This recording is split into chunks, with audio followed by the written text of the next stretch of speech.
So when I say, let's bring her to the stage, I really want to hear it. Let's bring to the stage, Shauna McCoy!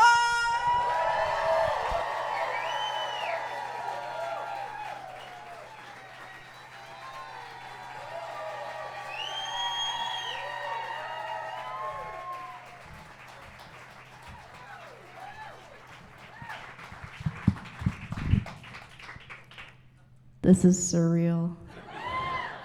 Wow, oh my goodness. I've been practicing what I was gonna say when I got up here, but it's all gone. It's absolutely gone from my head. But my gosh. I'm so proud of myself. Truly. It's taken me so long to get here, to get to this moment.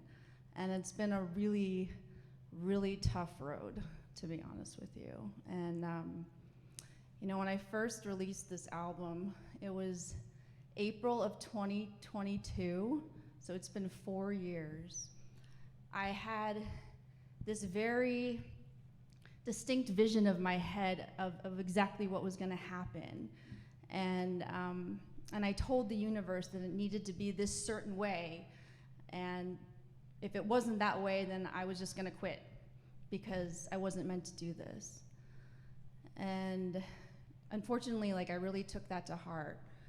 And when the album didn't perform the way that I wanted to, when I couldn't promote it the way that I envisioned, when the person who I thought was gonna come in and help me get it out there didn't come in, I really gave up.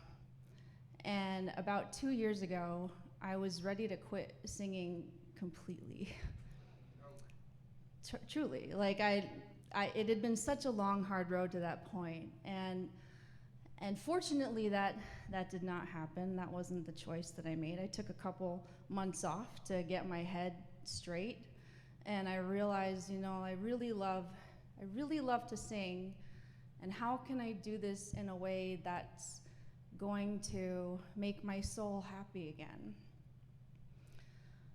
And it took me a while to get there, because unfortunately, as I will talk a bit about, substance abuse has been a huge part of my adult life.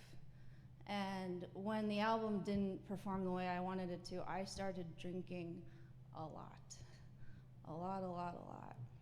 And it didn't make anything better. My body was just screaming at me. And fortunately, about a year ago, circumstances really changed and my perspective shifted and I was able to stop. And so, thank you. So this month, actually 10 days from now, it will be 1 year since I had a drink.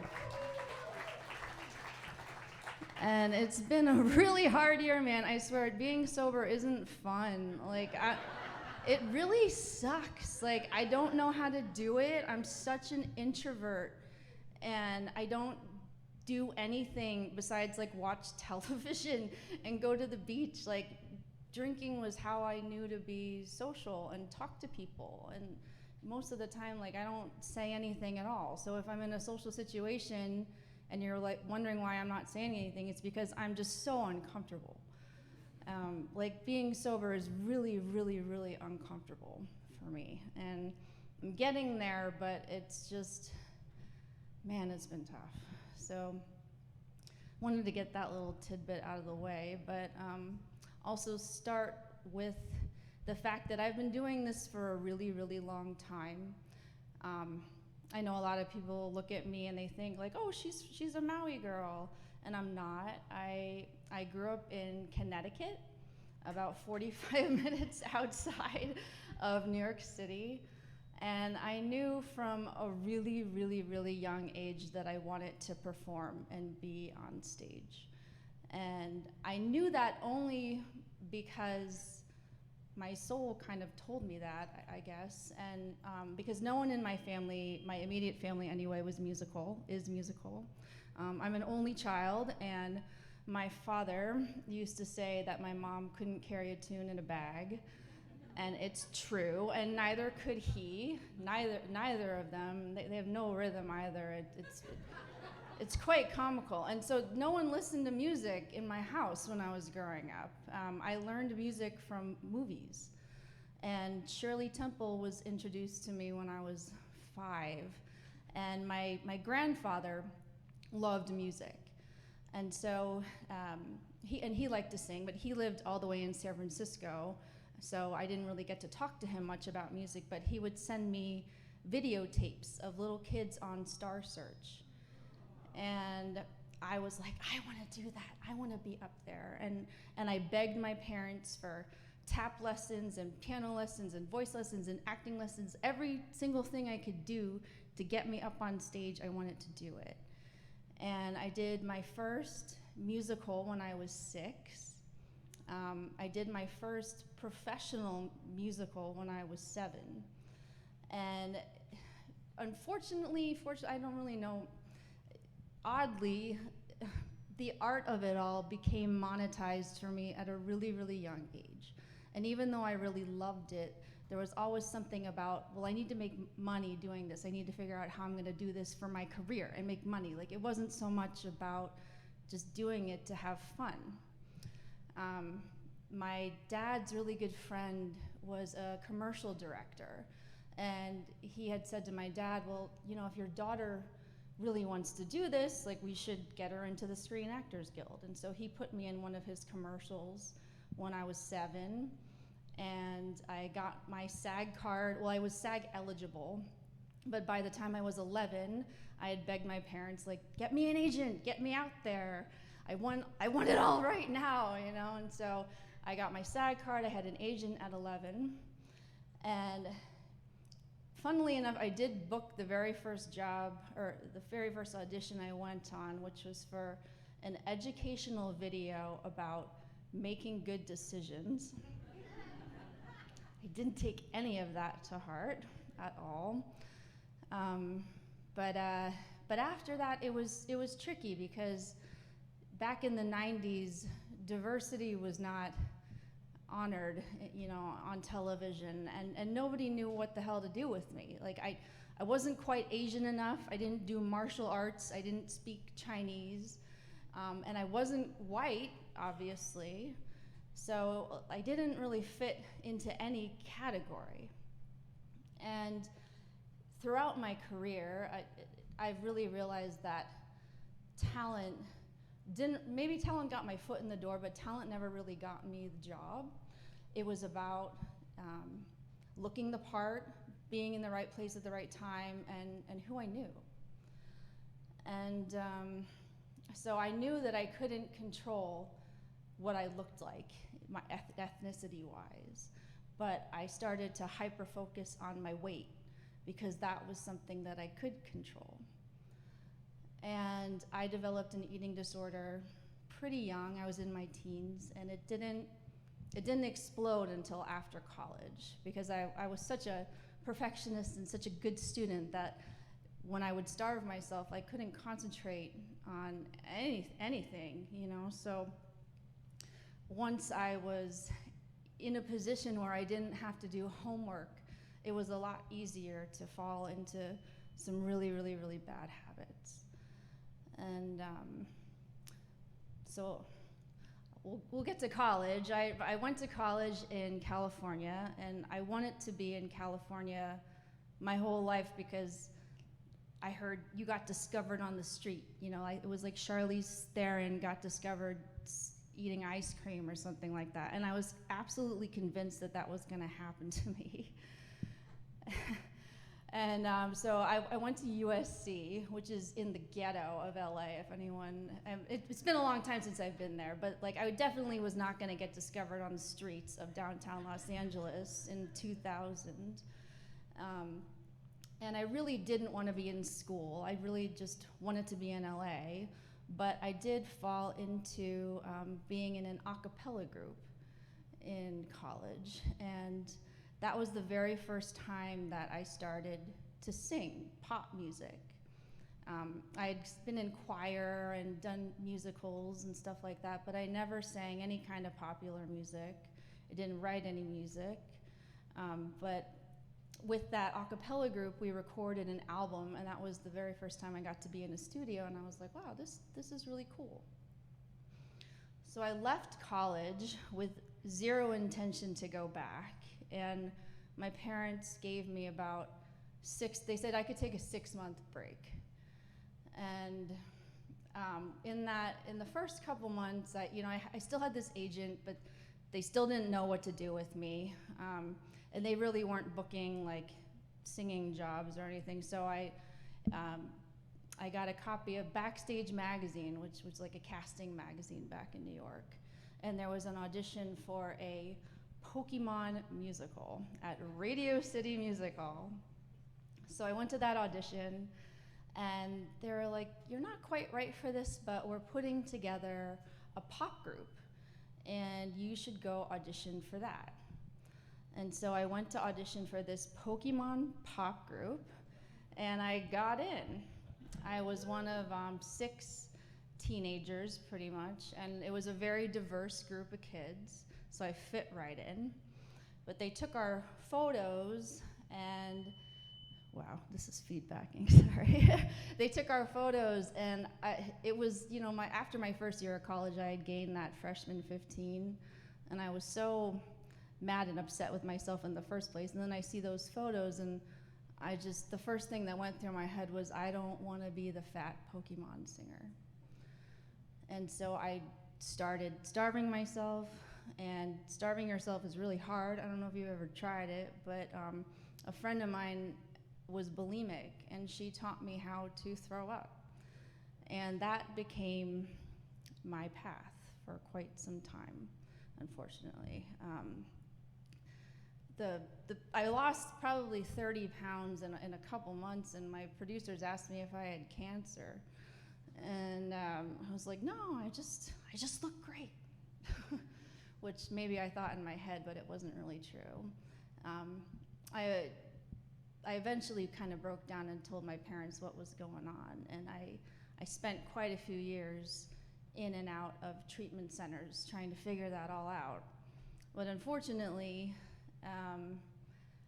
I wasn't really quite ready to get better, we'll say, and I fell into doing a lot of substances. So I became friends with all the kids that didn't go to college in my town, and there were a lot of drugs at that time.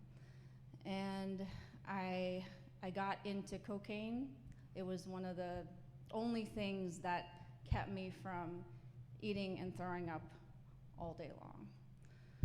So I'm in this terrible mix of substance abuse and eating disorder, and also still really trying to prove to my parents that I can work and not go back to college.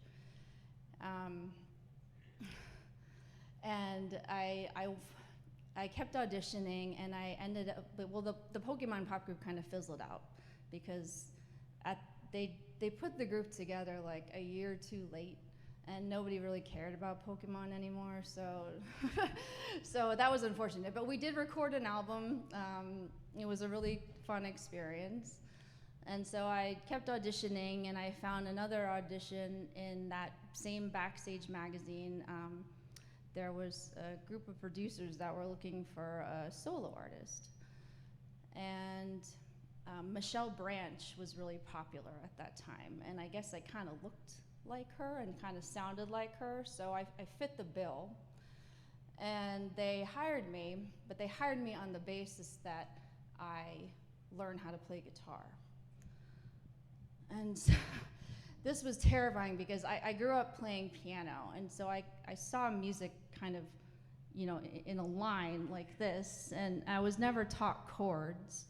So, they stick this guitar in my hand, and I'm just like, oh my God, like I'm supposed to learn how to do this and go in front of record labels and play. I was absolutely freaking terrified. And so I decided to just do a bunch of cocaine, because I thought that I'd have all this energy and I'd be up all night and I'd learn how to play the guitar. And that's exactly not what happened at all. at all. Like, it was just such a mess. It was such a mess. And my producers finally confronted me, and because my nose was bleeding all the time, I was not in a good place. And they were like, you're so close here. You have the white powder or you have the music. Like, which one are you gonna pick? And I'm like, oh my God, like, Shauna, get this together. You're close. Like, they had connections with Universal, and so it was pretty expected that I was gonna get signed to Universal. And so I was like, in my head, I'm like, okay, I'm gonna pull this together. I'm gonna pull it together. But I was in such a dark, dark, dark place, and I didn't know how I was gonna do it. And it was an act of God that saved me. It was about a week after my producers confronted me, and I had stopped doing blow.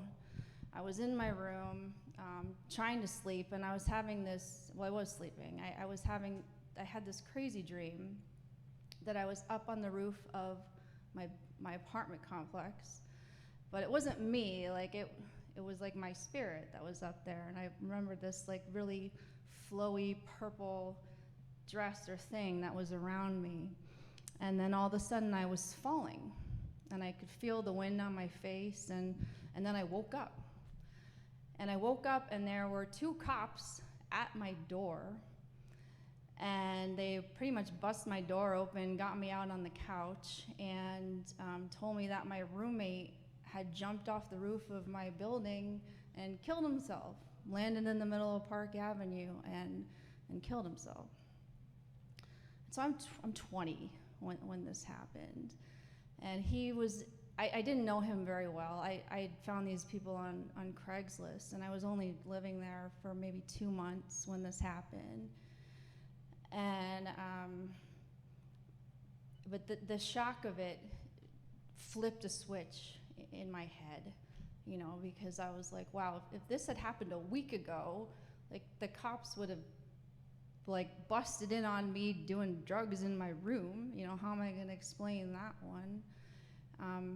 But I also, witnessed what that suicide did to his family and his girlfriend that he was in bed with when he got out and jumped. And it affected me in a way that I can't even explain. Like, it really changed my life, at least at that moment.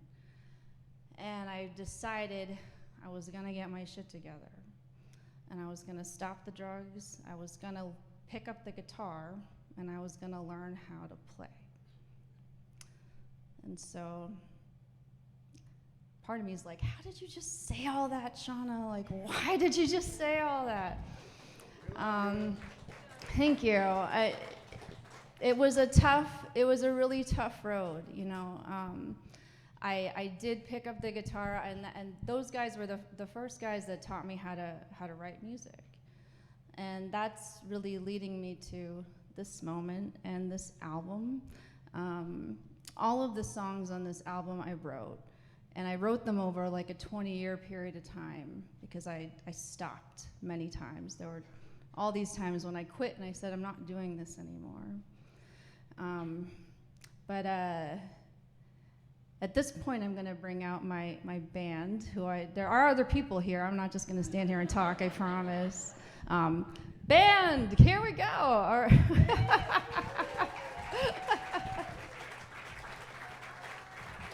I'm so happy to have these amazing human beings up here with me tonight. We have my friend Joette Burke on vocals, keyboard, and ukulele. My friend Margie Hart, who's on vocals, ukulele, and guitar. Some of you may recognize my partner, Alan Stevens, my guitar player. We have Michael Burke on bass, Rick Bodinus on drums, and Daniel Weirich on keyboard and trombone. So this song, I say it's the first song I ever wrote, but it's not. It's the second song I ever wrote. The first song sucked, truly. But this song I wrote in 2002, and I actually played it with, the last time I ever fronted a band doing original music, we played this song, and I had kind of forgotten about that. So it's really cool that I finally recorded it, 20 plus years later, and now I get to play it again with a band behind me, with my friends behind me. My goodness. All right, well, this song is called "The Truth Sets You Free."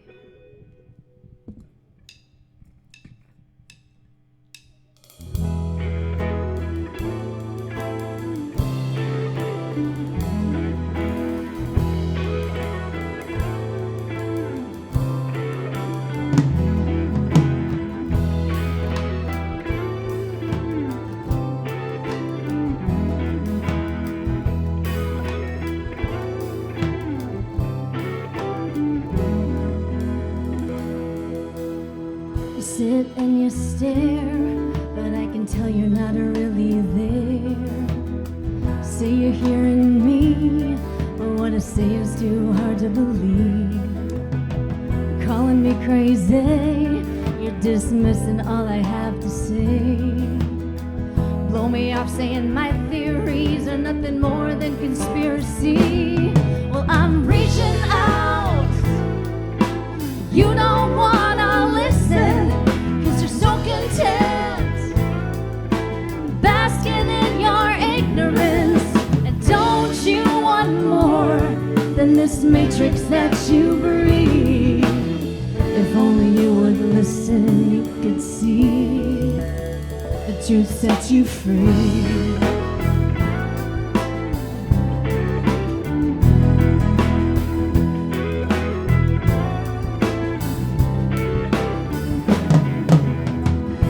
They may seem harsh, but how else can I help you see through this farce? The world's a fucked up place, and a fear for the human race. Elitists know with greed, they're laughing at us as they watch us bleed. We give our light away, while we slave for them day after day. And I'm reaching out, you don't wanna listen, 'cause you're so content basking in your ignorance.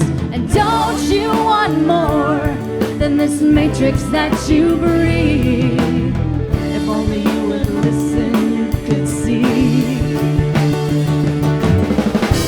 Why do I even bother?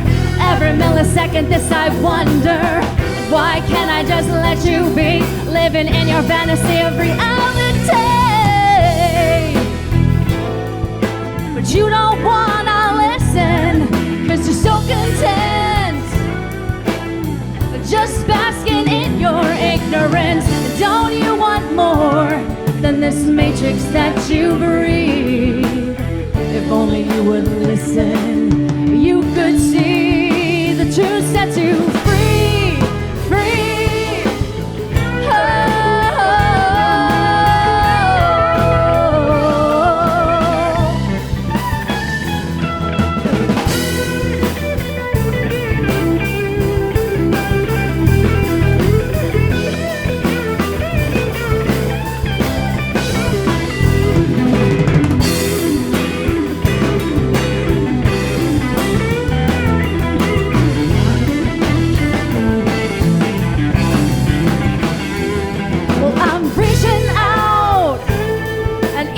You don't wanna listen, you gotta hear me out.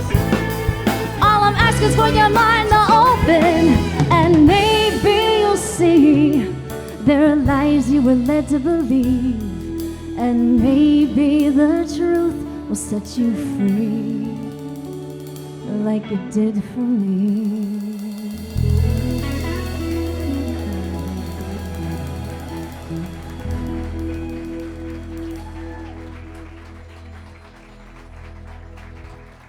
Yay, that was fun. Thank you guys. So Yeah, so that was one of the first songs I ever wrote. I did not get signed to Universal. I did showcase for them. That was a crazy experience. That was back in 2002. But when I didn't, get all the things that they had told me that I was gonna get, I went back into a pretty dark hole, into a pretty dark space. And I do need to say that this experience is just mine, and I'm not blaming anybody at all for the choices that I made. I actually had a really happy childhood and really loving parents. I just had some really, really hard lessons to learn, and unfortunately for me and my little body, I had to learn it in a really tough way. So this next song is the only song we're gonna do that I didn't record, and there's a very kind of not great reason I didn't record it. But before I say that, I was really warned when I was young about crazy people on the street who might want to hurt you, but I never really was warned about people close to me who I trusted who might also want to hurt me. And unfortunately, I really had to learn a hard way how to have boundaries and how to say, no, I don't want that. And that politeness isn't always the right choice. So the next producer that I ended up working with, I wrote this song with him. And he did teach me some really good things. With the first group of producers, it was really it was fluffy pop, and they had taught me that America had a 4th grade reading level, and that I should be writing at a 4th grade reading level. I was like, okay. And he was like, no, that's not true. Like, you should write about things that are important to you, things that you've been through, and actually share your experience. And he also introduced me to the major to minor chord progression that, if you know anything about music, you'll hear a lot in a lot of my songs. So I am grateful for those things.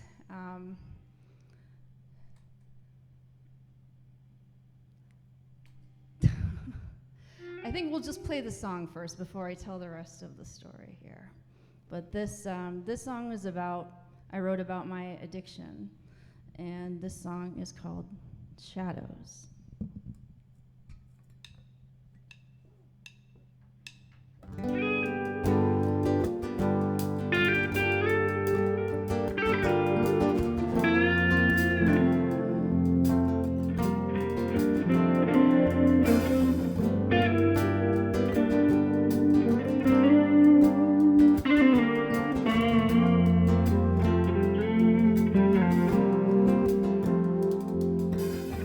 One fractured fairy tale, 2 girls, 1 boy, a lot of noise, 1 life destroyed, 1 more lost soul for sale, 1 white escape becomes my choice, then 1 little voice, it tells me, light the fire and fan the flame.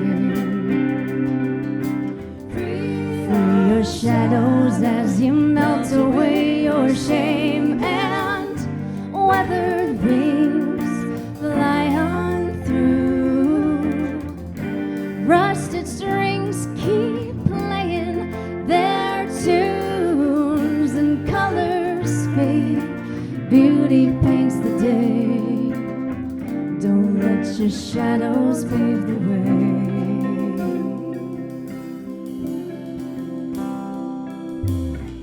2 feet in the wrong direction, 1 wounded soul without protection, 1 more infection, another truth to face, another scar that time just won't erase. I'm trapped within this space. I light the fire, can't fan the flame. My my shadows, I am drowning in my shame, and weathered wings fly on through. Rusted strings keep playing their tunes, and colors fade, beauty paints the day. Don't let your shadows pave the way.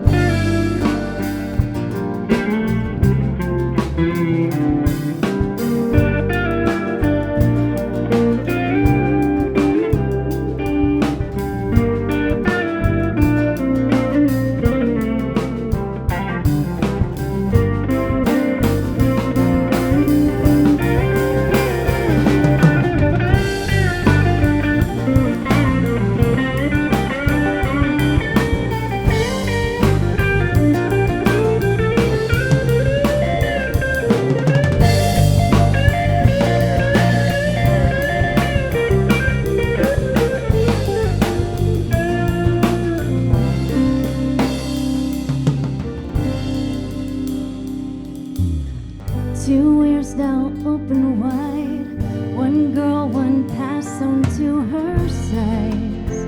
She tries to hide behind one mirror on the wall. Two eyes stare back and see it all.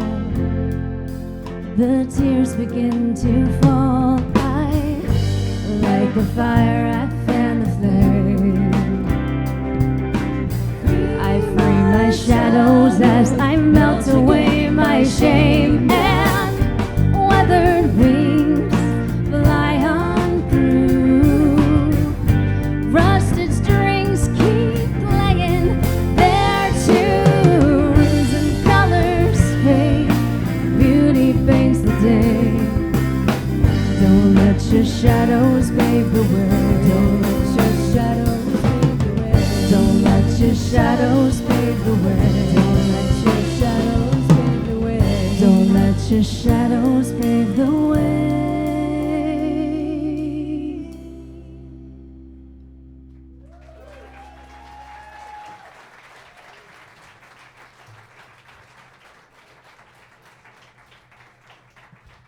Thank you. So I feel like I almost don't really need to say what happened with that producer, because I feel like you all can probably imagine what happened. I mean, I think it was pretty bad. So it was so bad that I quit music. I said that if I was going to be taken advantage like this by men in this industry, I don't want anything to do with it. And unfortunately, things got a lot worse before they got better. And I didn't write for a very, very long time after that. That was probably in 2004. Like, those years are really, really blurry to me because I blocked a lot of stuff out because it got so dark. And fortunately, things did get better. Like, I had to really reach a bottom. And I had gone to Los Angeles, escaping from New York, thinking, well, my parents moved to Arizona, and so I kind of had a ticket to get out of there in the first place. But I wanted to try LA because I thought maybe LA would be better than New York, and that maybe the acting industry would be better in some way than the music industry, and it was not. It was definitely not. I had a really tough time in LA. Excuse me, but I did, there was a short period of time where I was trying to rekindle my relationship with music, and I took a class. It was called the Hollywood Pop Academy, and it was a class on how to audition for American Idol. Which I did. I've tried all those things, believe me. I stood in line with 14,000 people in Las Vegas, and it was just a complete nightmare. But so I took this class, and there was a teacher that I had this huge crush on, and he was a pretty well-known songwriter at the time, and he told me that everyone in his songwriting circle was trying to write a song about nowhere. And that really stuck with me. It wouldn't be years later until I actually wrote the song. And it wasn't until I finally got myself together enough that I was ready to have a relationship with another human being. Because for a long time I was so into my addiction that I couldn't be with anybody, you know, like it was more about like, where do I find a toilet to throw up? You know, it wasn't about how do I spend the night with this person. Like my priorities were not, were not aligned. And so the very first relationship I had, like serious one, wasn't until I was about 30. And it was not a good relationship. I knew he was a really nice guy. Well, he was a really, really nice guy, but I knew within 2 months of moving in with him that I made a terrible, terrible decision, and I stayed with him for another 3 years because I just didn't know how to leave. I was like, no guy is ever gonna be this nice to me again. Like, how do I leave this person? But he was controlling, and it was really toxic, and eventually I was able to get out of it. And that brings me to this song that I wrote about that relationship, and it's called Nowhere.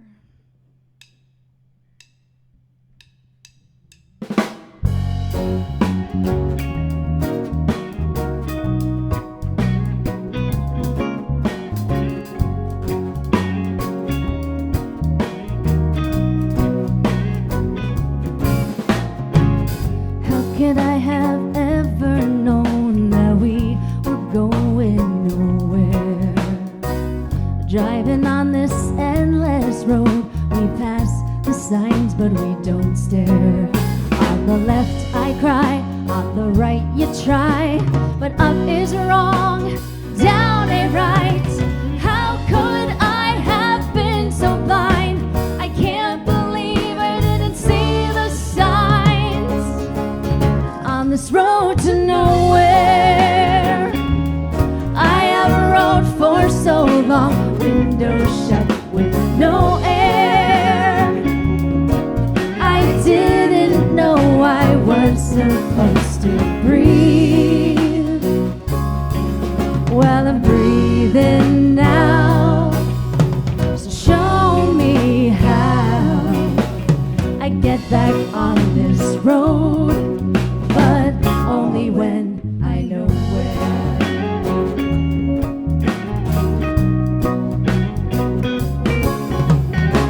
Back on the road, I think I know where I'm going, but this time no.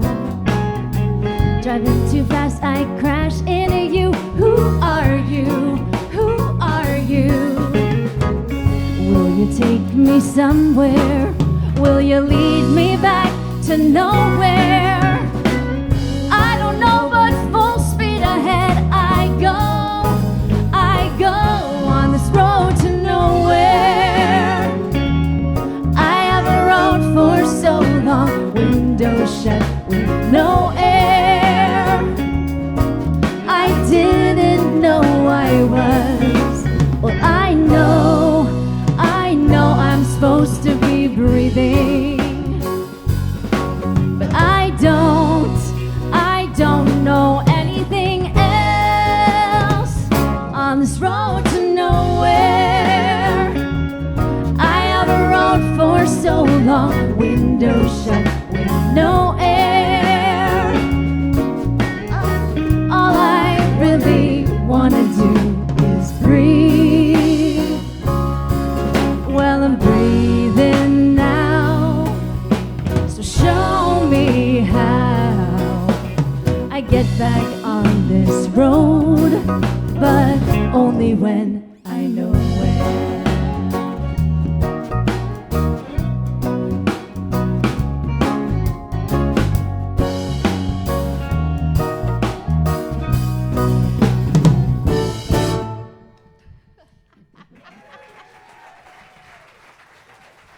So I do have to say that song did not start out as a reggae style song. I'd actually tried to record it in the past, but I could never play it. There's a reason why I'm not playing an instrument tonight, and it's because I kind of suck at guitar. There was a short period of time where I was okay at it, but I've never really been very good at guitar. But I hear stuff, and it's so frustrating to me that I can't play it. And so it took a really long time for me to be able to play that song, and I finally was able to play it on ukulele when I moved here. And so when I recorded the demo, it suddenly had like a reggae beat, and I was like, oh, okay, here we go. So that song really has evolved a lot since I wrote that, because I think I wrote that one in probably around 2014. And that was a pretty epic year. I wrote a lot of songs in 2014. When I finally had the courage to leave that relationship, I fell right into another one. And that, I learned a lot from that relationship. And I wrote a lot of songs about it. I wrote a lot of songs about that guy. And we'll call him Arizona Guy, just for the sake of everything. I wrote a lot about Arizona Guy. I'm really glad Arizona Guy is not in my life anymore. It was, it took a really long time for my soul to actually learn the lesson, I guess. So I've made a lot of terrible, terrible choices in my life, and I've made a lot of them repeatedly, like a crazy person. And when I met Arizona Guy, he was he was married. And I met him, he was cheating on his wife with a different girl. And so it wasn't a great start, but to say the least, but I had this connection with him that I couldn't explain. And that's kind of where Past Life Lovers, the title on my album, comes in, because it was like I had known him before from some other life, and I never had felt this way before. I thought I was in love. I think I was in lust more than anything else. So he was the first well, I shouldn't say he was the first. He was in a line of men that I met who were already in relationships. And I'm not proud of this at all, but I fell into this kind of other woman role for a long time, and I feel like it was partly because I didn't feel deserving enough myself to have a real relationship. I don't know, but I also I really didn't understand my value for a long time. Things are much better now, but I had to go through this to get there.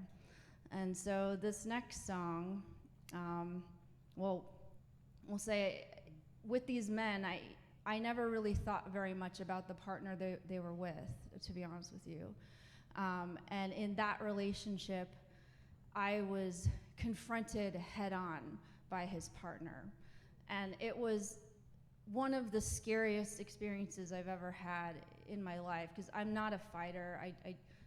I want to talk things through. You know, I don't want anybody to be upset, and there was nothing I could do. You know,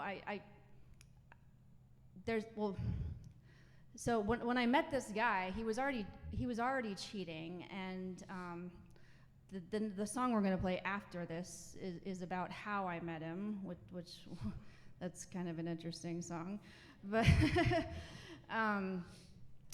I totally lost my train of thought. So this song, I was really forced to deal with her, and the title of this song is called Her.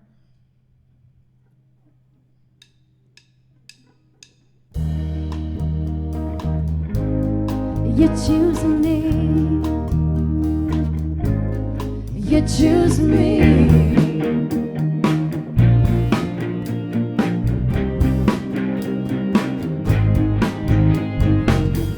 Did you choose her because she was the first love of your life?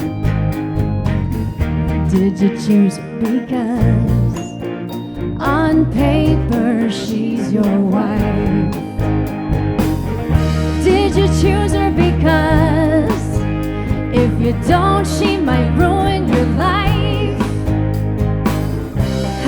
trophies away. Take away your light. Why did you choose her? I hope it's because you love her. I hope she gives you everything you've ever needed. And I hope she makes you wanna be the man I know you'd be. If only you choose me. You choose me.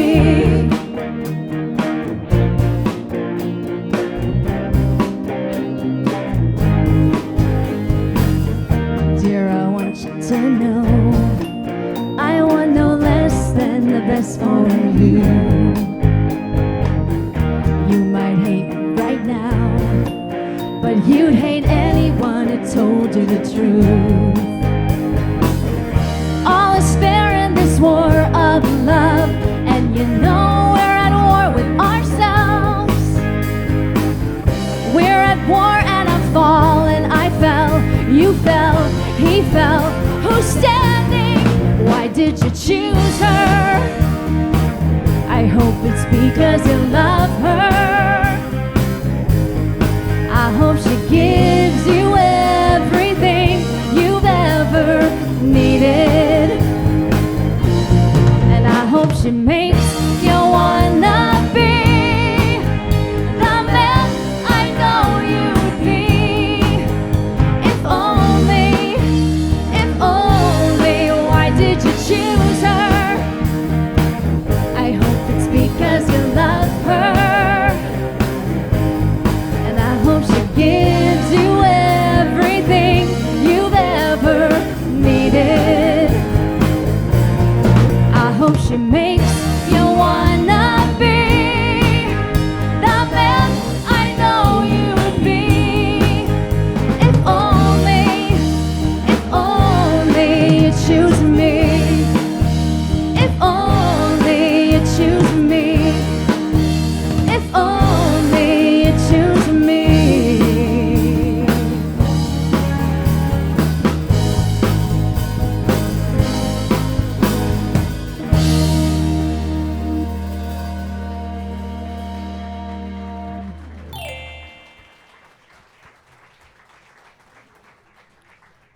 Oh, thank you. You know, it's really hard standing up here and doing this. I don't know why I thought it was such a good idea. But I was like, I only have 12 songs. What am I going to do? I got to talk about them. So with his wife, I really wanted to just tell her the truth because she deserved it.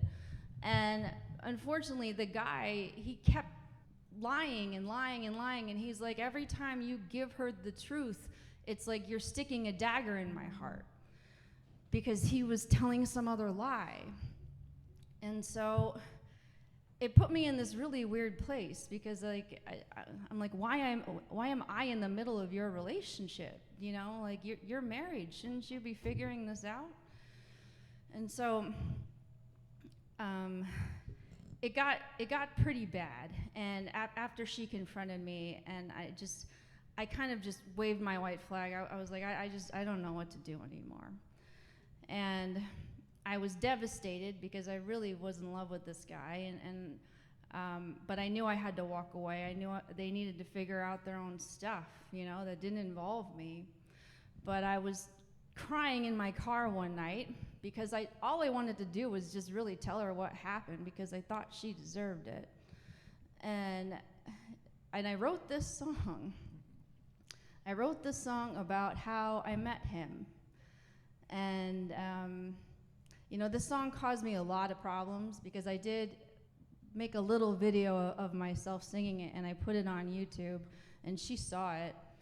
And I got fired from my job. Like, it was a big mess. Like, I had just gotten the job, so it wasn't really that big of a deal. But that guy was like, "You better watch what you put on YouTube." I was like, "Oh man, I guess I should." So yeah, this song is called Good Boy, and I'm just gonna say I didn't title it that. Arizona guy actually titled this song. So here's the story about how I met Arizona guy.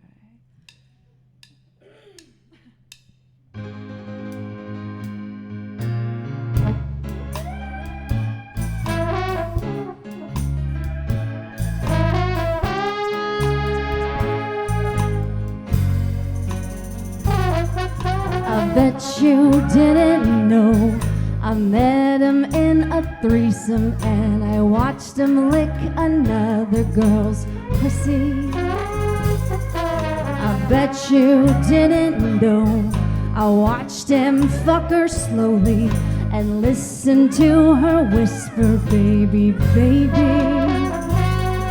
I bet you didn't know, I bet you didn't know, I bet you didn't know, but now you know. I bet you didn't know it happened once again.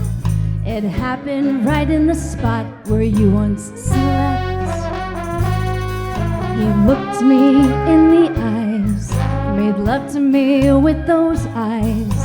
Oh, those big blue eyes, those bright big blue eyes. I bet you didn't know, I bet you didn't know, I bet you didn't know, but now you know.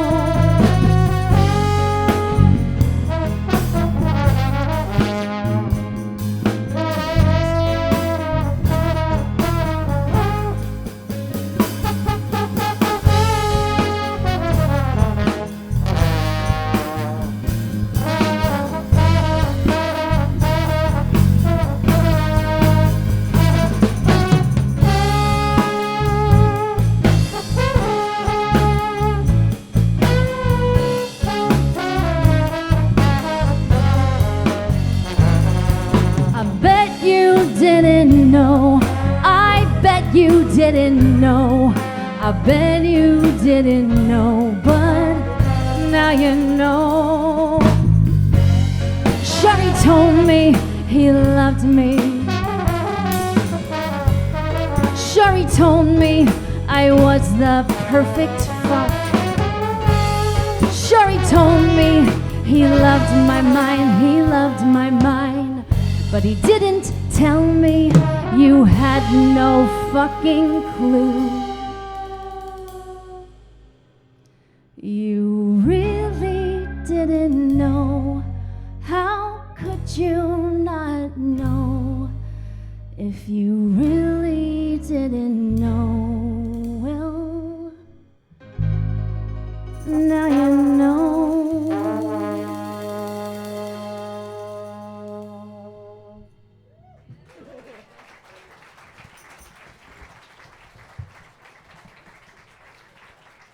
She did not like that song, to say the least, and I don't blame her. I really don't. You know, I've tried to change the lyrics to that song multiple times because people were like, "You're actually gonna say those things?" And I was like, "Well, you know, it's what happened." And every time I tried to change the lyrics, it just wasn't the same song.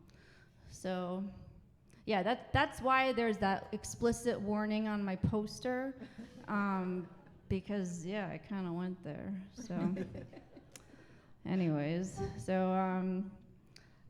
so they did end up getting divorced. Well, I'll put it there. And I stayed with that guy for 3.5 years until I moved out here, and it wasn't a good relationship again. That, you know, when it starts off that way, you got to imagine there's going to be some toxicity. But there was a point in time where he didn't choose me. I wrote all these 3 songs kind of together, and this song was when I wrote when he was really trying to patch things up with her, and I was so codependent on him, you know, to fill all these things in me that I couldn't fill for myself, and so obsessed. That's what this song is about. It's about codependency and obsession, and it's called Forever.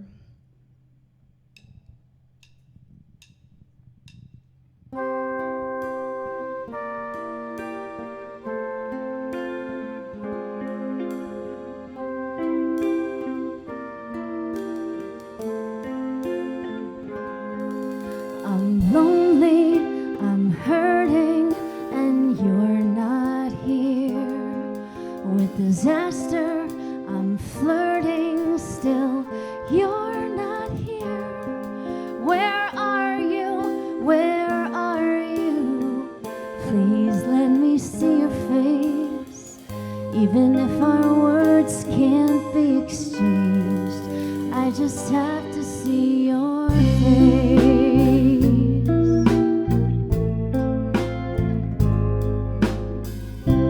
I could wait for you forever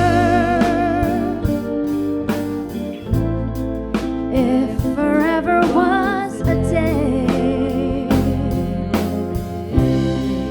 This is what they tell me to say. The truth is, I will wait for you and long for you every single day. Every damn day.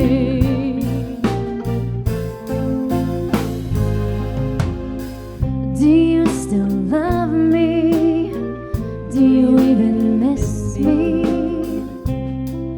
Have I been replaced? To answer your question, no, I'm not okay. I will never be okay, 'cause only you can fill this space. I can wait for you forever if forever was a day. This is what they tell me to say. The truth is, I will wait for you and long for you. A perfect fit in every way. How can I possibly feel this way? You've won my heart and I've lost it again. Don't you know you took it and ran? I could wait for you forever if forever was a day. This is what they tell me to say. The truth is, I will wait for you and long for you every single day. Every damn day.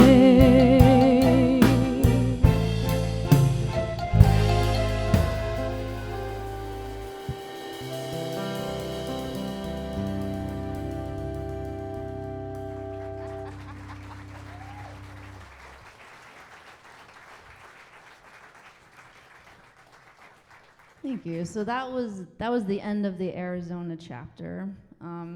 I wasn't quite done with that guy though. I moved to Maui about 10 years ago, and I didn't write any songs, while I was with that guy. I find that I don't actually write songs when I'm in a relationship. I write them when I'm heartbroken or when I'm manic and looking for the next one or something. Like they don't generally come out when I'm in more of like an even place.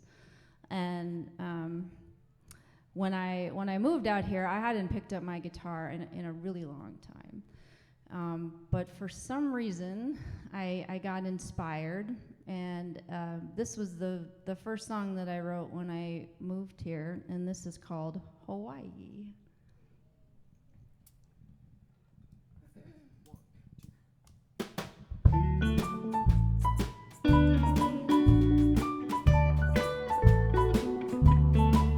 I'm all alone in paradise. Pour me right.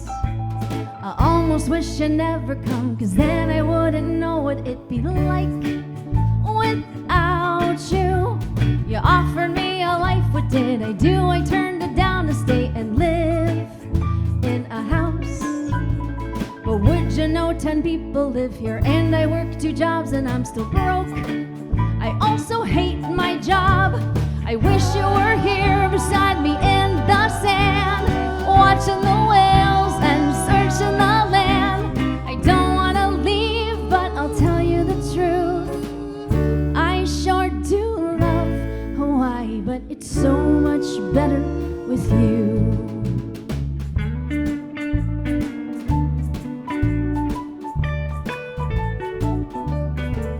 it looks like I am here to stay, much to your dismay.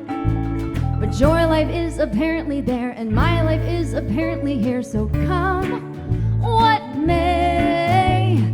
I met a boy I like, and who knows, maybe he'll like me and want to play.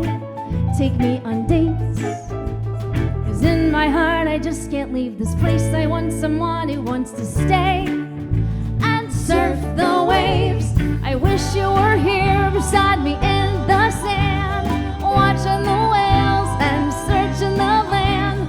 I don't want to leave, but I'll tell you the truth, I sure do love Hawaii, but it's so much better with you.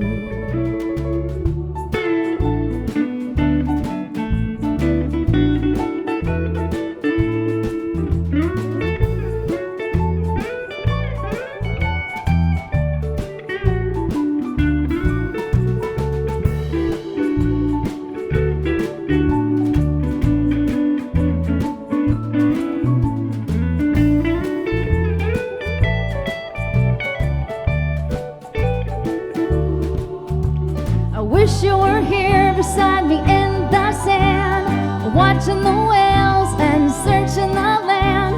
I don't want to leave, but I'll tell you the truth, I sure do love Hawaii, but it's so much better with you. I sure do love Hawaii, but it's so much better with you.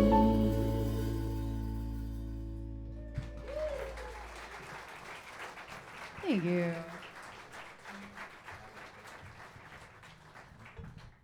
So the songs get a little happier. This next song is one of my favorites because it is one of the happiest songs I wrote. This was the first song that I wrote on ukulele. I didn't know squat about ukulele or reggae music or anything before I moved here.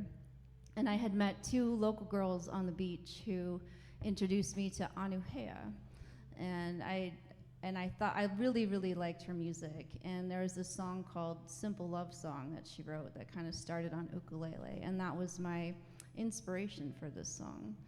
So this song is called Riding the Wave.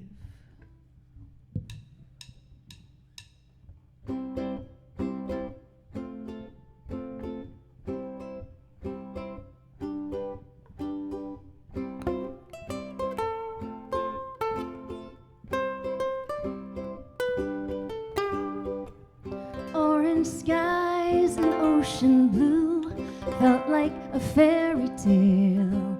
See you on the horizon, watching you felt like a fairy tale. I've been here so many times before, but I've never crossed beyond the shore. Now with you it's a whole new place. Suddenly I'm no longer afraid, and I'm riding the wave. Today's just another day, riding the wave. Don't take it all so seriously, just ride the wave. You're here beside me and it's all okay.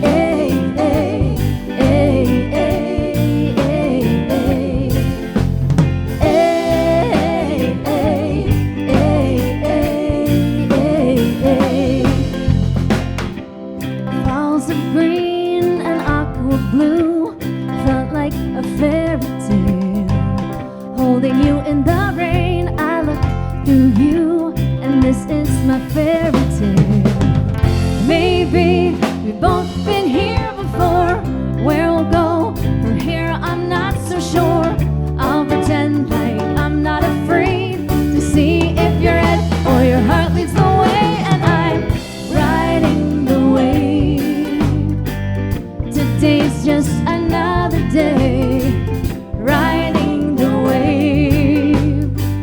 Take it all so seriously, just ride the wave.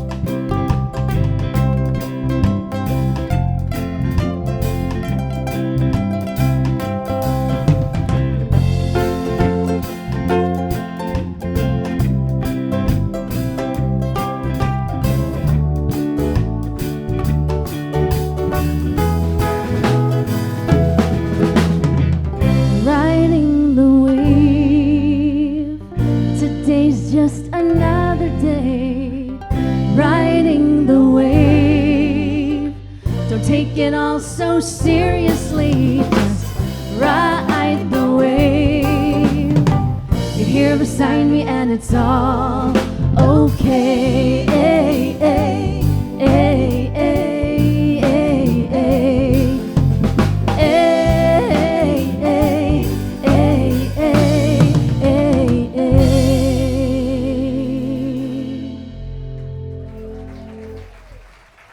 Thank you. You know, I made a really fun video for that song too. If you didn't know, you can stream my album anywhere online. It's on Spotify and it's on Apple and Amazon and YouTube and my videos are up on YouTube. So I only made a few. I made more lyric videos because everything just got so expensive. But yeah, so this next song is thankfully the last song that I wrote about Arizona guy. I had gone back, the last time I actually left the islands was in 2019. And I left because my parents decided that they were gonna move here. And so I had to go back and I had to rifle through all my stuff, all my crap that I left at their house. That was a nightmare. So I go back with this intention, you know, to just to deal with all my stuff. And of course I had to deal with the guy again. We had been kind of on and off talking because we were both in and out of relationships. And when I went back in 2019, he told me that he was in an open relationship and that I should come see him. Right? You know where this is headed. So, yeah, he was not in an open relationship. And I literally had to go through all of this crap again with a girlfriend. And I was like, how am I in this same position again? Like, he's literally had lied to her and brought me, we met one night in Phoenix, and then the next day he brings me back to his house and she's knocking on the door and he's telling me to hide in the bathroom. Yeah. So, oh, Shauna, yeah, the decisions that I have made. So this song is called Aloha Means Goodbye.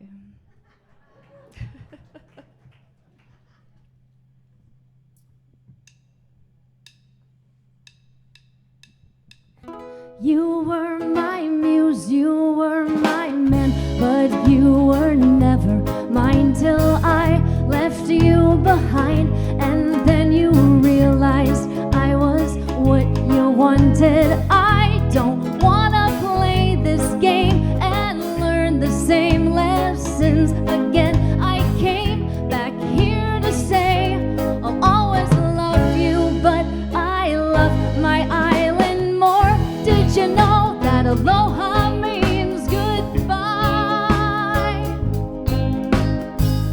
Goodbye to all the guys I've loved more than I've loved myself. Goodbye to the lies, to desert skies, and hello Maui. Aloha, I'm coming home.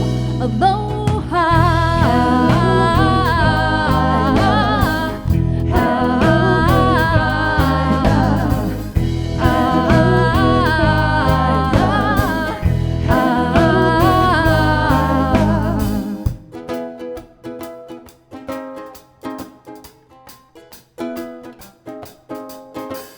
You knew my truth, you had your plans, and so you told a little lie. Who knows if I'd have known your truth, if I'd have left the past behind. And now she's here, and it's so clear she's just another me. And maybe in the end I wasn't meant for you, and you weren't meant for me. Did you know that aloha means goodbye? Goodbye to all the guys I've loved more than I've loved myself. Goodbye to the lies, to desert skies, and hello Maui.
So now we get to my actual album. All of those songs I had written before I decided I was going to record anything, and the recording happened kind of out of nowhere, really. Like it only happened because of COVID. There was a local artist, John Kinamaka, who had found my name through the grapevine of Maui musicians, and only really because the girl he had been using to do backup vocals, she was too scared to leave her house, during COVID. So I volunteered to go down and record some vocals for him. And I met this really awesome producer, Rob Suhako, who unfortunately isn't here tonight. But he was the first producer that I met that I actually trusted and who wasn't trying to have sex with me. Like, he was just a really nice guy. God forbid, I met a nice guy who actually was really good at producing. And so he had told me about the Hoku Awards. And, I had 7 songs at the time, I think, and he was like, well, you should have at least 10, because if you do an album, you could submit for the awards. And I was like, oh. So I had a few more songs that I needed to write. And I did end up actually getting nominated for one of the Hoku Awards, and it was in 2023, yeah. I got nominated for Contemporary Album of the Year, and I lost to a multi-Grammy winner. We'll put it that way. So I wasn't really that upset that I lost that I lost to him, but I really was happy that I made it to the finals. So this is a more inspiring song, and this one's called Fire.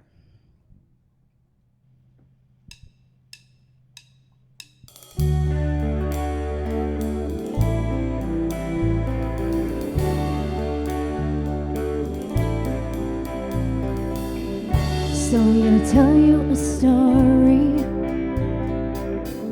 It's the bitter truth that I've been in the story before, looking like another third party.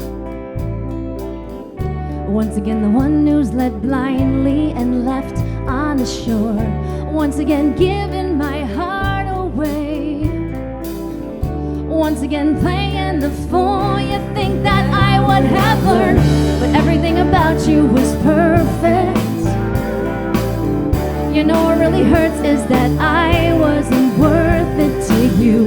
But everything changes now. Taking back my power now. Wait till you see me now, standing in my fire, standing in this fire. Burn my past up in flames.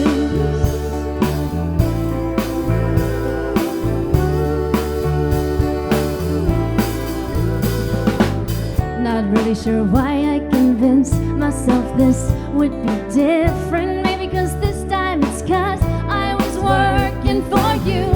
Didn't think it'd be the same. Couldn't see my past mistakes mirrored in this light too. But everything about you was perfect. What really hurts is that I wasn't worth it to you. But everything changes now. Taking back my power now. Wait till you see me now, standing in my fire, standing in this fire. Burn my past up in flames. Go ahead and judge me now, why don't you? But judging myself for the last 20 years, you can too.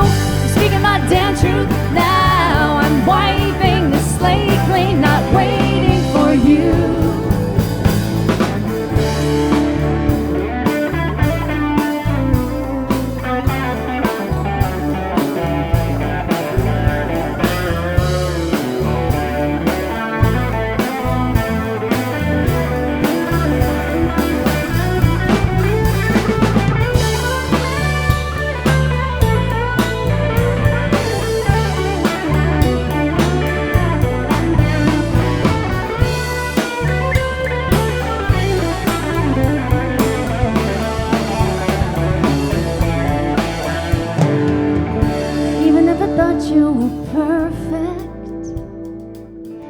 Even if I told myself I wasn't worth it to you.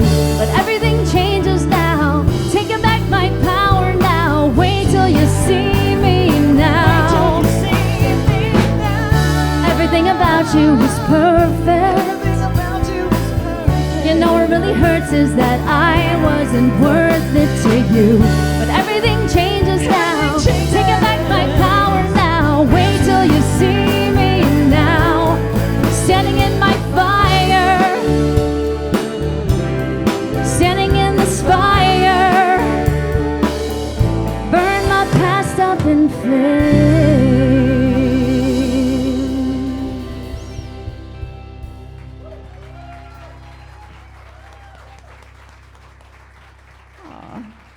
Thank you.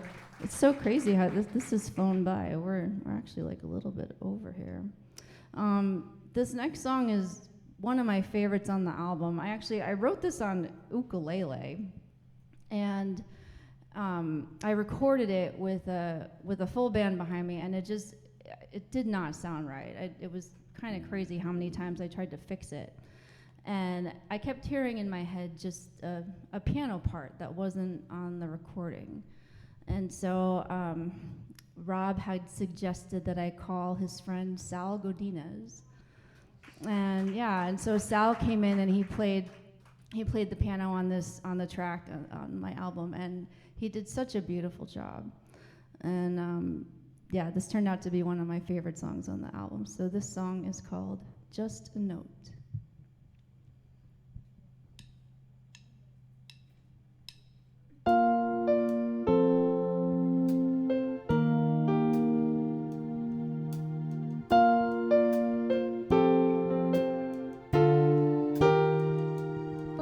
Doesn't matter if you're mine, it doesn't matter if I'm yours.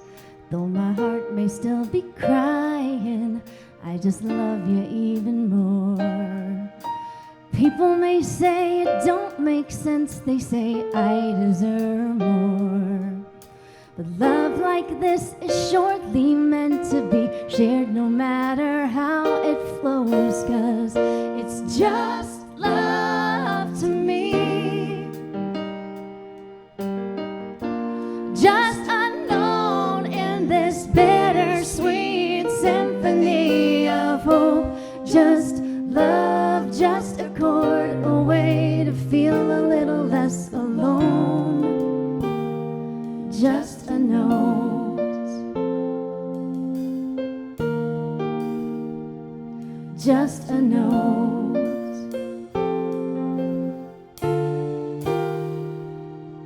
You were never even mine. I was never even yours. The timing never was divine, but the love was there, I'm sure.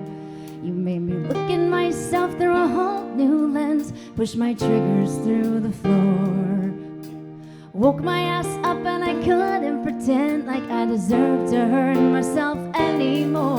'Cause you're just love to me. Just unknown in this bittersweet symphony of hope. Just love, just a chord, a way to feel a little less alone.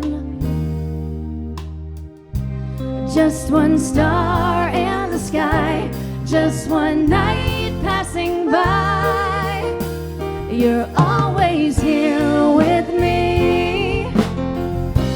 Just one moment to last, just one day that is past. It's all love to me. It's all love to me. We're all notes in this bittersweet symphony of hope.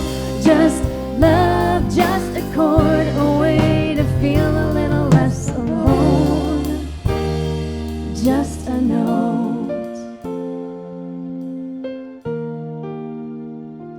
Just a note.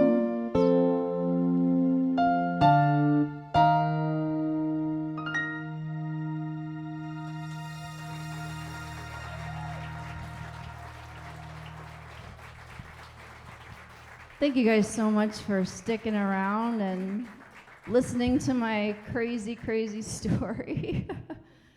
I'm, as I said in the beginning, you know, I'm so happy to be here, and I'm so proud that I finally got my crap together, and I really, you know, I'm still learning how to love myself, we'll put it that way.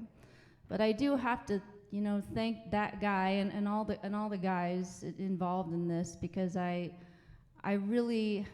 had so much I needed to learn, and I don't think I could have learned it in any other way. You know, I had to go through these insane experiences so I could grow, and hopefully so I could pass on a little bit of wisdom at some point. You know, don't make the same mistakes that I did, but you know, if you do, then you do. That's what your soul wanted to experience, and that's okay. This song, I always call it Past Life Lovers, and it's not. The title of the song is Three of Swords, and I had really gotten into astrology and into tarot during COVID. And so the Three of Swords is a tarot card, and it's a heart that has 3 swords sticking through it, and it represents deep grief and sadness. And I was in that state for just such a long period of time, and I'm just so grateful that I'm not there anymore. Yay! Mic drop! So here we go.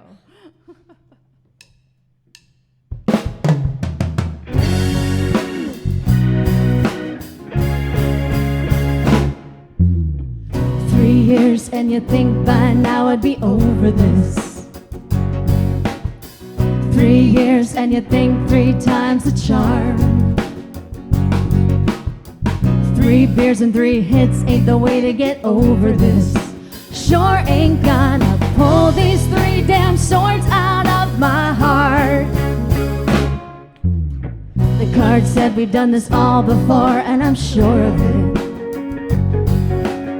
Star said you were mine in another life, but mine says that it's lost itself, and I'm sure of it. I curse myself and cry as you drive home back to your wife. It's not like I just feel this way about anybody. It's not like I've crossed time and space to find someone else. Recognize your eyes in a sea of 10 billion bodies, 'cause you're here to show me how to love myself, my past life lover, my past life lover.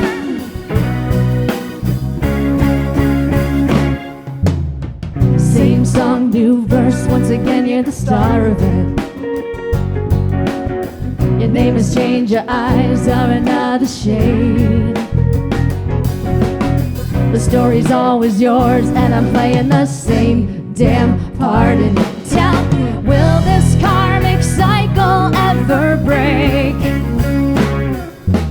It's not like I just feel this way about anybody. It's not like I cross time and space to find someone else. I recognize your eyes in a sea of 10 billion bodies, 'cause you're here to show me how to love myself, my past life lover, my past life lover.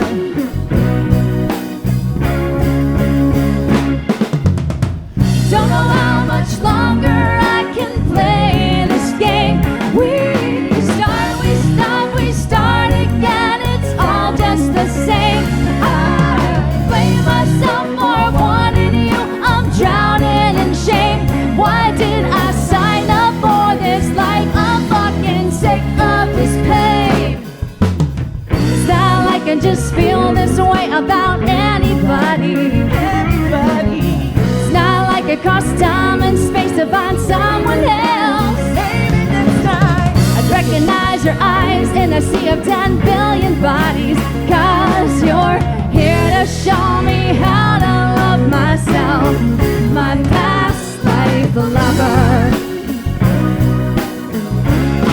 My past life lover.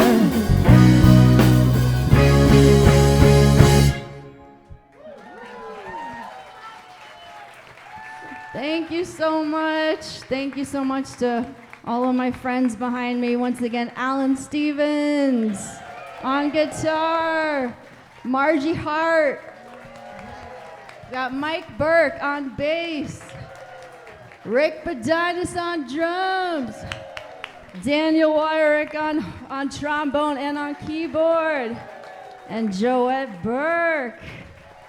I love you all. Thank you so much. That's gonna be it for us tonight. Thank you for being here and being part of it. I really appreciate all of you.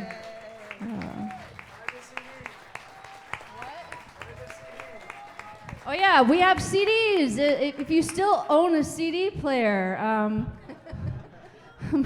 my boyfriend or my mom will be out front. Yeah, I don't have any more songs. That's all I got. Yeah, but you can stream the CD anywhere, the album anywhere. I'll make a little bit of money off of that, which always helps. So, yeah, looking forward to whatever comes next. And I don't have an ultimatum for the universe about what it needs to look like anymore. So, thank you. Shauna McCoy, yeah.